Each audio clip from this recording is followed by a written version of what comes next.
வணக்கம். இன்னைக்கு உங்களுக்காக கதை சொல்ல வந்திருப்பது வியல் உங்கள் சகி. இன்னைக்கு நம்ம பார்க்க போற கதையின் பெயர் அம்மாவின் இதயத்தில். கதைக்குள்ள போலாமா? அக்கா, பால் என்ற குரலை கேட்டு பாரேன் இருப்பா என்று சலிப்போடு கூறிக்கொண்டே கிண்ணத்தை எடுத்துக்கொண்டு வெளியே சென்றாள் புவனா. என்னக்கா, இன்னைக்கு பாத்திரம் பெருசா இருக்கு, எப்பவும் போல 1/2 லிட்டரா இல்ல அதிகமா ஊத்தவா என்று கேட்டான் பால்காரன். 1 லிட்டர் ஊத்து என்று சினுங்கினாள். ஆபீஸிற்கு கிளம்பிய சந்திரன் கண்ணாடியை பார்த்து தலைவாரி கொண்டே கண்ணாடியில் அவளை பார்த்து கொண்டிருந்தான். அவன் பார்ப்பது அவளுக்கு தெரிந்தே இருந்தாலும் வேண்டுமென்றே முகத்தை உம்மென்று வைத்துக் கொண்டே பேசிக் கொண்டிருந்தாள். என்னக்கா, இன்னைக்கு வீட்டுக்கு யாராவது விருந்தாளி வராங்களா என்று பாலை அளந்து ஊற்றி கொண்டே கேட்டான் பால்காரன். ஆமா, விருந்தாளி, பெரிய விருந்தாளி. அதெல்லாம் ஒன்னும் இல்ல, ஊர்ல இருந்து எங்க மாமியார் தான் வராங்க. அப்படியா, பெரியம்மா வராங்களா? அப்ப வேர்க்கடலை வெள்ளரி பிஞ்செல்லாம் கொண்டு வருவாங்க. போன வாட்டி அவங்க கொடுத்த வேர்க்கடலை இப்பதான் காலியாச்சு. அது இருந்த வரைக்கும் தினமும் பொண்டாட்டி வேர்க்கடலை சட்னி தான் செஞ்சிட்டு இருந்தா. இன்னைக்குதான் காலி ஆயிடுச்சுன்னு சொல்லிட்டு இருந்தா. நல்ல வேலை, பெரியம்மா வராங்க. அப்ப நான் நாளைக்கு வந்து வாங்கிக்கிறேன்னு சொல்லுக்கா என்று உற்சாகமாக கூறினான். ஆமா, ஊர்ல இல்லாத வேர்க்கடலை. அட நீ வேற, நானே கடுப்புல இருக்கேன்.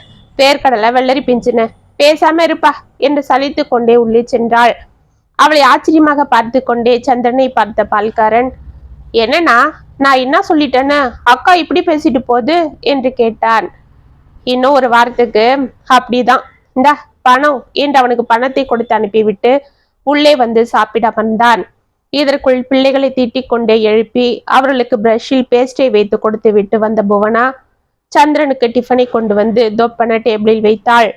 அமைதியாக அவளை பார்த்து கொண்டிருந்த சந்திரன், என்னம்மா, என்னாச்சு உனக்கு? ஏன் காலையில இருந்து எல்லார் மேலேயும் எரிஞ்சு விழுந்துட்டு இருக்கிற?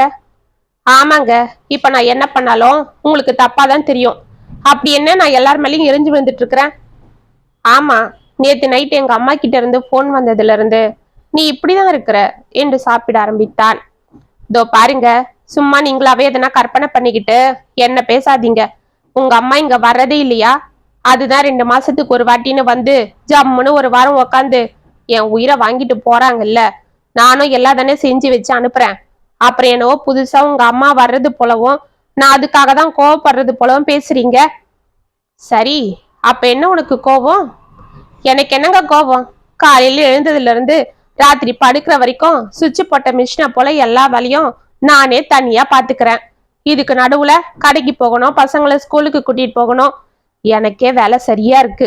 இந்த அழகுல வீட்டுக்கு யாராவது வந்து உக்காந்துட்டா இன்னும் அதை வர சமாளிச்சு தொலைக்க வேண்டி கிடக்கு என்று சாம்பார் கிண்ணத்தை எடுத்துக்கொண்டு உள்ளே சென்றாள். ஏமா, அதுதான் காய்கறில நானே வாங்கிட்டு வரேன், நீ அலையாதுன்னு சொல்றேன் இல்ல? ஆமா, நீங்க காய்கறி வாங்கிட்டு வர லட்சணம் தான் எனக்கு தெரியாதா?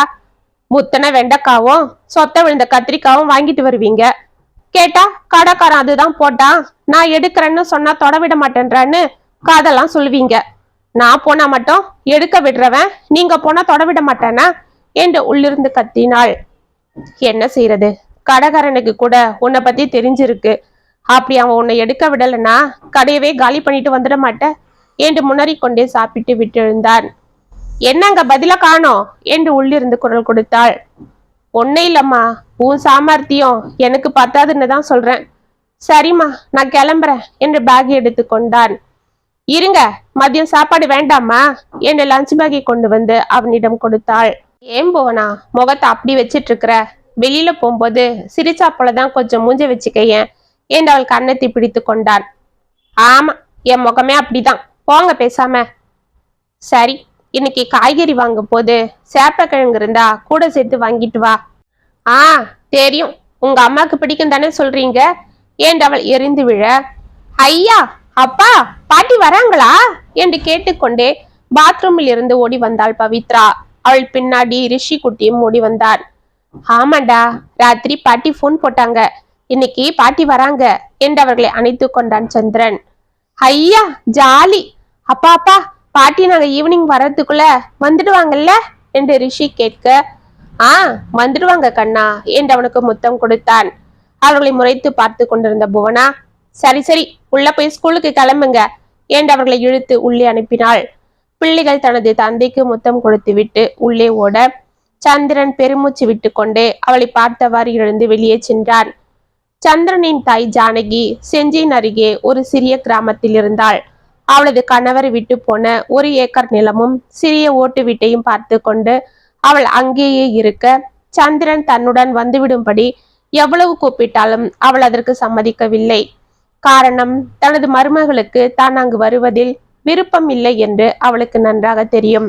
ஆனாலும் 2 மாதங்களுக்கு ஒரு முறையோ 3 மாதங்களுக்கு ஒரு முறையோ வந்து தனது அன்பு மகனையும் ஆசை பேரன் பேத்திகளையும் தனது மருமகளையும் பார்த்துவிட்டு செல்வாள்.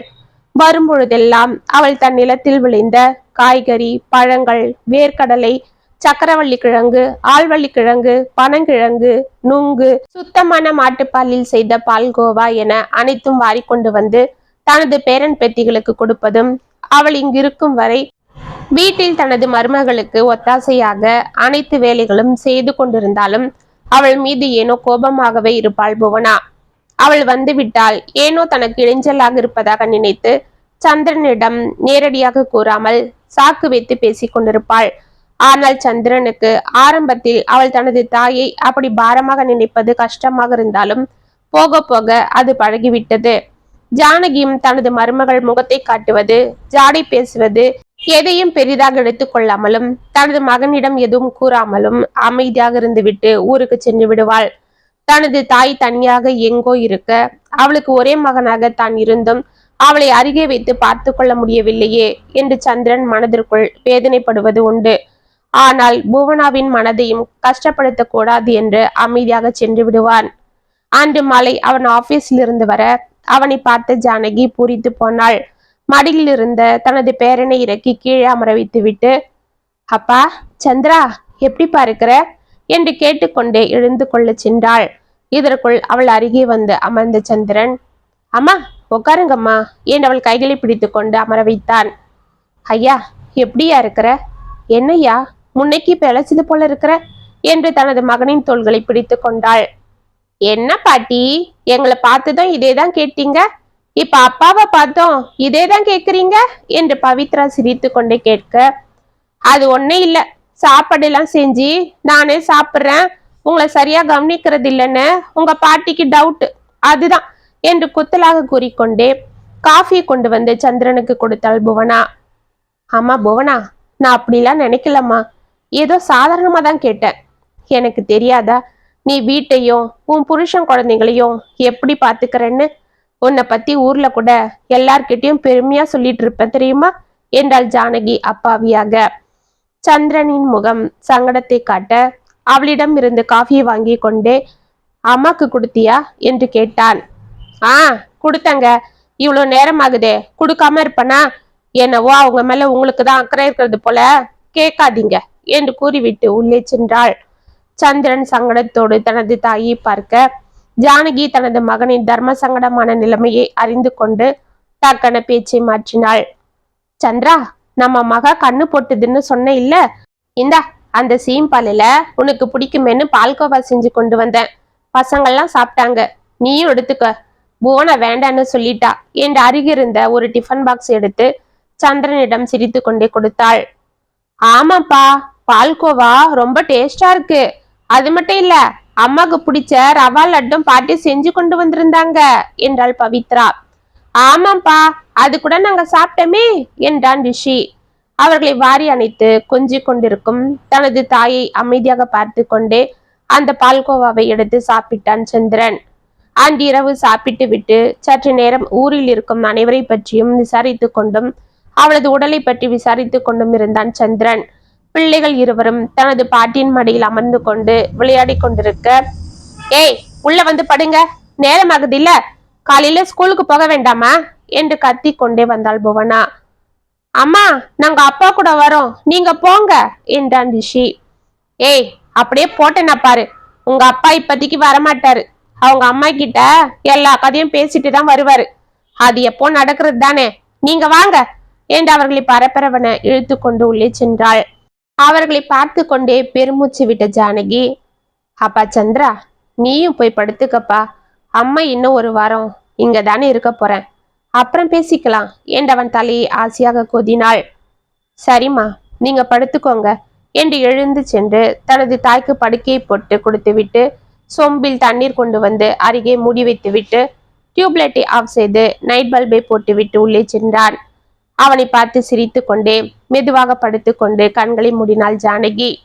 மறுநாள் காலை புவனா எழுந்து வெளியே வருவதற்குள் சிங்கில் இருந்த பாத்திரங்களை எல்லாம் தேய்த்து விட்டு குக்கரில் பாலை காய்ச்சி வைத்துவிட்டு வாசலில் தண்ணீர் தெளித்து கோலம் போட்டு குளித்து முடித்துவிட்டு வீட்டை பெருக்கி சுத்தம் செய்துவிட்டு பூஜைகளை முடித்துக்கொண்டு வெளியே வந்தாள் ஜானகி. இதையெல்லாம் பார்த்த புவனாவிற்கு பாதி சிரமம் குறைந்தது போல் இருந்தாலும் எதுவும் பேசாமல் இருங்க அத்தை, காஃபி போடுறேன் என்று கூந்தலை முடிந்து கொண்டே உள்ளே சென்றாள். இப்படியே ஒரு வாரம் ஜானகி புவனாவிற்கு அனைத்து உதவிகள் செய்து கொண்டு ஒத்தாசையாக இருந்தாலும் புவனா அவளிடம் ஏதோ வெறுப்பாகவே பேசிக் கொண்டிருக்க, சந்திரன் அவளிடம் எவ்வளவு சமாதானமாக பேசினாலும் அமைதியாக இருந்தாலும் எதுவும் எடுபடாமல் இருந்தது. ஒரு வாரம் கழித்து ஜானகி ஊருக்கு சென்றுவிட தனது தாயை பஸ் ஏற்றி விட்டு வந்த சந்திரன் உள்ளே புவனா முனறிக் கொண்டே கட்டிலில் படுத்திருப்பதை பார்த்து பதறி போனான். என்ன புவனா, என்னாச்சு என்று கேட்டுக்கொண்டே அவள் அருகே ஓடினான். உங்க அம்மா ஊருக்கு போனதும் குளிக்கலான்னு பாத்ரூமுக்கு போனங்க. அங்க வாசல்ல கால் தடுக்கி கீழே விழுந்துட்டேன். பாருங்க, கால் இடிச்சுக்கிட்டு வீங்கிடுச்சு என்று கணுக்கால் முட்டியை காண்பித்தாள். முட்டி தேய்த்து கொண்டு நன்றாக வீங்கி இருக்க, என்னம்மா பார்த்து நடக்க கூடாது, சரி வா டாக்டர் கிட்ட போலாம் என்றவளை தாங்கி பிடித்தபடி எழுப்பினான். பிராக்சர் எதுவும் இல்லை, லேசான வீக்கம் மட்டும் இருக்கிறது என்றும் ஒரு வாரம் ரெஸ்ட் எடுத்தால் சரியாகிவிடும் என்றும் இன்ஜெக்ஷன் போட்டு மருந்து கொடுத்து அனுப்பினார் டாக்டர். வீட்டில் வந்து மருந்து மயக்கத்தால் புவனா தூங்கிவிட பிள்ளைகள் ஒரே அட்டகாசம் செய்து கொண்டிருந்தனர். இந்த பசங்களுக்கு லீவ் விட்டாலும் விட்டாங்க, ஒரே அமக்கலம்தான், தாங்க முடியல. இவங்க பண்ற கலாட்டால என்னால சரியா தூங்க கூட முடியல என்று சலித்து கொண்டே எழுந்து அமர்ந்தாள். சரி விடுமா, பசங்கன்னா அப்படிதான் இருப்பாங்க. சரி இந்தா சாப்பாடு செஞ்சிட்டேன், சாப்பிடு, மருந்து போட்டுக்கணும் இல்ல என்று தட்டில் சாப்பாடு வைத்து எடுத்து கொண்டு வந்து அவளிடம் கொடுத்தான் சந்திரன். இன்னைக்கு லீவே போட்டுட்டீங்களா என்று கேட்டுக்கொண்டே சாப்பிட ஆரம்பித்தாள். ஆமாம்மா, பின்ன நீ இன்ஜெக்ஷன் போட்ட மயக்கத்துல தூங்கிட்டு இருந்த, பசங்களும் வீட்டுல இருந்தாங்க, நான் எப்படி உங்களை விட்டுட்டு போறது, அதுதான் லீவ் போட்டுட்டேன். பசங்களுக்கு எக்ஸாம் லீவு தான், பேசாம அம்மா கூட அனுப்பியிருக்கலாம். எனக்கு இப்படி ஆகும்னு நான் என்ன கனவா கண்டேன்? அப்படி இருந்தாலும் அந்த கிராமத்துக்கெல்லாம் நான் பசங்களை அனுப்ப மாட்டேன். அங்க பூச்சி போட்டுலாம் இருக்கும், உங்க அம்மா என்ன பார்த்துப்பாங்க, அவங்க பாட்டுக்கு எங்கேயாவது நிலத்துல வேலை செஞ்சிட்டு இருப்பாங்க, இவங்களை அப்படியே விட்டுடுவாங்க. இவ்வளவு திருத்த முடியாது என்று மனதிற்குள் சலித்து கொண்டு, ஏன் புவனா, உனக்கும் காலில் அடிபட்டிருக்கு, இன்னும் ஒரு வாரத்துக்கு ரெஸ்ட் எடுக்கணும்னு சொல்றாங்க, பசங்களுக்கும் எக்ஸாம் லீவு, எனக்கும் வேலை இருக்கு, லீவுலாம் போட முடியாது, அதனால அம்மாவை வந்து ஒரு 10 நாள் தங்கிட்டு போக சொல்லவா? அவங்க வீட்டுல எல்லா வேலையும் பார்த்துப்பாங்க, பசங்களையும் பார்த்துப்பாங்க, நீயும் நல்லா ரெஸ்ட் எடுக்கலாம் என்று தயங்கி கொண்டே கூறினான். அதெல்லாம் ஒன்றும் வேண்டாம், இப்பதான் வந்துட்டு போனாங்க, திரும்பவும் ஏன் அவங்கள வர வச்சுக்கிட்டு, பேசாம இருங்க, நானே நாளைக்கு எழுந்து எல்லாம் செஞ்சுக்கிறேன் என்றாள். இதற்குள் வாசலில் ஆட்டோ வந்து நிற்கும் சத்தம் கேட்க அதிலிருந்து புவனாவின் அக்கா வள்ளியும் அவளது 2 பிள்ளைகளும் வந்து இறங்கினர். அவளை பார்த்து மகிழ்ந்த புவனா எழுந்து கொள்ள, இருமா நான் பார்த்துக்கிறேன், நீ பேசாம உட்காரு என்று கூறிவிட்டு வாசலுக்கு சென்று அவர்களை வரவேற்றான் சந்திரன். தனது தங்கையின் காலில் அடிபட்டிருப்பதை பார்த்து பதறிப்போன வள்ளி 2 நாட்கள் அங்கேயே தங்கியிருந்து தனது தங்கையை பார்த்து கொள்ள சந்திரனுக்கும் சற்று அப்பாடா என்றானது. பிள்ளைகளும் ஒன்றாக கூடி விளையாடி கொண்டிருக்க வள்ளியே அவர்களை பார்த்து கொண்டிருந்தாள். 2 நாட்கள் கழித்து அவர்கள் ஊருக்கு புறப்பட பிள்ளைகளும் அவர்களுடன் செல்ல அடம் பிடித்தனர். ஏன் புவனா இப்படி தயங்குற, அதுதான் நான் இருக்கேன் இல்ல, பாத்துக்கிறேன் விடு, இப்படியே இருந்தா எப்படி, பசங்களை அங்க இங்கன்னு விட்டு பழகணும், அதுதான் நல்லது. உனக்கும் இப்போ உடம்பு சரியில்லை, அவருக்கும் லீவ் இல்லை, பசங்களும் வீட்டுல இருக்காங்க, பாவம் அவங்கள யாரு பாத்துக்கிறது, நான் பாத்துக்கிறேன் விடு, என் பசங்களுக்கும் லீவு தானே, ஒண்ணுக்கொன்னு விளையாடிட்டு இருப்பாங்க என்றாள் வள்ளி. சரிக்கா என்று புவனா சம்மதிக்க சந்திரனுக்கு மட்டும் பிள்ளைகளை விட்டு இருக்க வருத்தமாக இருந்தது. பிள்ளைகள் ஜோராக கிளம்பி தனது தந்தைக்கும் தாய்க்கும் டாட்டா காட்டி விட்டு செல்ல அவர்களை வருத்தத்தோடு ஆட்டோ ஏற்றி வழி அனுப்பிவிட்டு வந்தான் சந்திரன். 2 நாட்களில் புவனா தேறி எழுந்து கொள்ள வீட்டில் அனைத்து வேலைகளும் பார்த்து கொள்ள ஆரம்பித்தாள். ஆனால் பிள்ளைகள் இல்லாமல் வீடே ஏதோ வெறிச்சோடி இருக்க இதுவரை எங்கும் தனது பிள்ளைகளை தனியாக அனுப்பாமல் தங்களுடனேயே வைத்திருந்து பார்த்து கொண்டிருந்த சந்திரனுக்கு இப்பொழுது பிள்ளைகளை விட்டு பிரிந்திருப்பது சங்கடமாக இருந்தது. வீட்டிற்கு வந்தால் பிள்ளைகள் ஓடி வந்து காலை சுற்றி கொண்டு தன்னை சுற்றி சுற்றி வருவதும் ஏதாவது கேட்டு அடம் பிடிப்பதும் என இருப்பார்கள். ஆனால் இப்பொழுது இருவர் மட்டுமே வீட்டில் இருக்க எந்த பொருளையும் களைத்து போடக்கூட ஆள் இல்லாமல் ஏதோ அமைதியாக இருந்தது. முதல் 4 நாட்கள் பூவனா வேலைகளை பார்த்து கொண்டு அமைதியாக இருந்தாலும் போக போக அவளுக்கும் பிள்ளைகள் ஞாபகம் பாடைப்படுத்தி கொண்டிருந்தது. அவர் எங்க அத்தியா வர வச்சிட போறாரோன்னு அக்கா கூட பசங்களை அனுப்பி வச்சேன். ஆனா இப்ப பசங்க இல்லாம வீடே வெறிச்சோடி இருக்கு. அவங்க இருந்து வீட்டுல அட்டகாசம் பண்ணிட்டு இருந்தாலும் வீடு கலகலப்பா இருக்கும். ஆனா இப்ப என்னவோ போல இருக்கே. இப்ப அவர்கிட்ட எதனா சொன்னா நீ தானே உங்க அக்கா வீட்டுக்கு அனுப்புனேன்னு என்னைய பிடிச்சி கத்துனா என்ன செய்யறது என்று போனை எடுத்துக்கொண்டு வெளியே சென்று தனது அக்காவிற்கு போன் செய்து பிள்ளைகளை பற்றி விசாரித்தாள். நீ ஒன்னும் கவலைப்படாதடி, அவங்க இங்க ஜாலியா பசங்க கூட விளையாடிட்டு தான் இருக்காங்க என்றாள் வள்ளி. அப்படியா, என்னக்கா சொல்ற? ரிஷி கூடவா? என கேட்கல. அவனுக்கு நான் இல்லைன்னா ராத்திரியில தூக்கம் வராதே, அழுவானே என்றாள் ஆச்சரியமாக. அதெல்லாம் ஒண்ணு இல்ல, பசங்களோட சேர்ந்து அவனும் விளையாடிக்கிட்டு சாப்பிட்டுக்கிட்டு அவங்க கூடவே படுத்து தூங்கிடுறான். உன்னெல்லாம் கேக்குறதே இல்ல. அவங்க பெரியப்பா நாளைக்கு எல்லாரையும் கூட்டிட்டு சினிமாக்கு போறேன்னு சொல்லியிருக்காரு. அந்த குஷியில இருக்காங்க என்று சிரித்தாள். அப்படியா, எங்க போனை பவித்ரா கிட்ட கூட. வள்ளியும் பவித்ராவை கூவி அழைக்க, பெரியம்மா அம்மா கிட்ட தானே, நான் அப்புறமா பேசுறேன்னு சொல்லுங்க பெரியம்மா, நாங்க எங்க வீடியோ கேம் விளையாடிட்டு இருக்கோம் என்று உள்ளிருந்தே குரல் கொடுத்தாள் பவித்ரா. இது எதிர்முனையில் இருந்த புவனாவிற்கும் கேட்க அவள் முகம் மாறியது. சற்று நேரம் தனது அக்காவிடம் பேசிவிட்டு அவள் போனை வைத்து விட்டு அமைதியாக வந்து சோஃபாவில் அமர்ந்தாள். என்ன புவனா, யார் கூட போன்ல பேசிட்டு இருந்த? அண்ணி கூடவா என்று கேட்டுக்கொண்டு அவள் அருகில் வந்து அமர்ந்தான் சந்திரன். ஆமாங்க. பசங்க பேசினாங்களா? நம்மள பாக்கணும்னு சொல்றாங்களாமா? நான் வேணா போய் கூட்டிட்டு வந்துடுவா என்று அவளாக கேட்டான். அதெல்லாம் ஒண்ணு இல்லைங்க, நாம தான் என்னவோ அவங்க நம்மள நினைச்சு அழுவாங்க, நம்மள பாக்கணும்னு அடம் பிடிப்பாங்கன்னு நினைச்சிட்டு இருக்கோம். ஆனா அவங்க என்கிட்ட பேச கூட இல்ல. அப்படியா? ஆமாங்க, அக்கா பவித்ரா கிட்ட போன்ல என்கிட்ட பேச சொன்னா நான் விளையாடிட்டு இருக்கிறேன், அப்புறம் பேசுறேன் பெரியம்மான்னு உள்ள இருந்தே சொல்லிட்டா. அப்ப ரிஷி கூட நம்மள கேட்கலையாமா? அவன் நீ இல்லாம ராத்திரியில சரியா தூங்க மாட்டானே. அதெல்லாம் ஒண்ணு இல்ல, அவங்க நம்மள சுத்தமா மறந்துட்டாங்க, ஜாலியா பசங்க கூட விளையாடிட்டு இருக்காங்க. பாருங்க இந்த பசங்களை, இந்த 4 நாள்ல எப்படி மாறிட்டாங்க. இவங்களுக்காக நான் எத்தனை நாள் தூங்காம கொள்ளாம உக்காந்து கதை சொல்றதும், சாயங்காலம் அவங்க ஸ்கூல்ல இருந்து வர்றதுக்குள்ள விதவிதமா ஸ்நாக்ஸ் செஞ்சு வச்சிருந்து கொடுக்கறதும், படிப்பு சொல்லி கொடுக்கறதும், வாரம் ஒரு நாள் வெளியில கூட்டிட்டு போறதும், தினமும் பசங்களால அந்த பேக்கை தூக்கிட்டு நடக்க முடியாதுன்னு நான் தூக்கிட்டு நடக்கிறதுன்னு பொத்தி பொத்தி பார்த்துட்டு இருந்தேன். ஆனா இதுங்க 4 நாள நம்மள மறந்துட்டு விளையாட்டு தான் முக்கியம்னு அவங்க கூட விளையாடிட்டு சந்தோஷமா இருக்காங்க என்று சினிங்கினாள். சந்திரனுக்கும் வருத்தமாகி போக இருந்தாலும் அதை வெளியே காட்டிக் கொள்ளாமல், சரி விடுமா, குழந்தைங்கன்னா அப்படிதான், என்ன செய்யறது என்று அவளுக்கு சமாதானம் கூறினான். அப்பொழுது ஜானகியிடம் இருந்து அவனுக்கு போன் வர, சொல்லுங்கம்மா என்று போனை ஆன் செய்து பேசினான். என்னப்பா, புவனாக்கு இப்ப எப்படி இருக்கு? எழுந்து நடக்கிறாளா? இல்லைன்னா நான் வரவாப்பா, சொல்லு. அவளுக்கு அடிபட்டதுல இருந்து எனக்கு இங்க ஒன்னும் ஓடல. பாவம், அங்க நீங்க என்ன அவதிப்படுறீங்களோன்னு மனசு அடிச்சுக்குது என்றாள். இப்ப பரவாயில்லம்மா, அவ எழுந்து எல்லாம் பாத்துக்கிறா என்றான் சந்திரன். அப்படியா, பரவாயில்லப்பா. ஆமா, சாப்பிட்டீங்களா? சந்திரா, அவளை ரொம்ப ஒன்னும் வேலை செய்ய விடாதப்பா. அடிப்பட்ட காயம் வெளியில ஆறி போனாலும் உள்ளுக்குள்ள ரணமா தான் இருக்கும், பாத்துக்க சரியா? நீயும் கூட மட ஒத்தாசியாரு. நீயும் நல்லா சாப்பிடு கண்ணு. நான் ஊருக்கு வந்திருந்தப்ப அடிக்கடி தலைவலி வருதுன்னு சொன்ன இல்ல, அது என்னன்னு பாருப்பா. எனக்கு தெரிஞ்சு சூடாதான் இருக்கும்னு நினைக்கிறேன். கீழே நெல்லி ஆவாரம் பூவெல்லாம் நாளைக்கு காட்டுல இருந்து உடைச்சி வந்து எண்ணெயில போட்டு காய்ச்சி கொண்டு வரேன், அதை பூசிக்கிறாசா.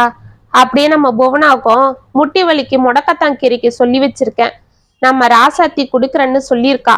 ஊருக்கு வரும்போது கொண்டு வரேன், அதை சட்னி அரைச்சி சாப்பிட்டா சரியாகிடும். சரிப்பா, பசங்க பத்திரமா இருக்காங்களாமா? போன் போட்டாங்களா என்று சற்று நேரம் அனைத்தும் விசாரித்து விட்டு போனை வைத்தாள். சந்திரனும் தனது தாயிடம் பேசிவிட்டு போனை வைக்க இதையெல்லாம் சோஃபாவில் அமர்ந்து கேட்டுக்கொண்டிருந்த புவனாவிற்கு மனதில் ஏதோ ஒரு மூலையில் லேசாக குத்தியது. அத்தை எப்படி எல்லாத்தையும் விசாரிக்கிறாங்க, எவ்வளவு கவலையோட பேசுறாங்க. பாவம், அவங்க உடம்பு தாங்க இருக்கு, மனசு புறா நம்மளை சுத்தி தான் இருக்கு போல இருக்கு. ஆமா, ஏன் இருக்காது? 10 வயசா ஆகுது பவித்ரா குட்டிக்கு, ரிஷிக்கு 6 வயசு தான் ஆகுது. இதுங்களை விட்டுட்டு ஒரு 4 நாள் என்னால இருக்க முடியல. பாவம், இத்தனை வருஷமா தனியா அவங்க பிள்ளைய வளர்த்து இவ்வளவு தூரம் படிக்க வச்சு ஆளாக்க அவங்க எவ்வளவுலாம் பாடுபட்டு இருப்பாங்க. அப்படி வளர்த்த தன் பிள்ளைய விட்டு அந்த தாய் பிரிஞ்சிருக்காங்க. அவங்களுக்கு எப்படி இருக்கும்? அவருக்கு கல்யாணம் பண்ணி வச்சு அவர் குழந்தை குட்டியோட இருக்கிறத கிட்ட இருந்து பார்க்க முடியாம எங்கேயோ தூரமா இருக்காங்க. அவங்க அப்படியே ஆசையா தன் பிள்ளைய பார்க்க வரும்போதெல்லாம் நான் எப்படி அவங்கள எரிஞ்சு விடுறதும் ஜாட பேசுறதுன்னு செய்யறேன். ஆனாலும் அவங்க அதை ஒன்றும் பெருசா எடுத்துக்கிறது இல்லை. பாவம், இன்னைக்கு எனக்கு மனசு வலிக்கிறது போல தானே அந்த தாய்க்கும் தன் பிள்ளைய விட்டு இருக்கிறது மனசுக்கு வலிக்கும்.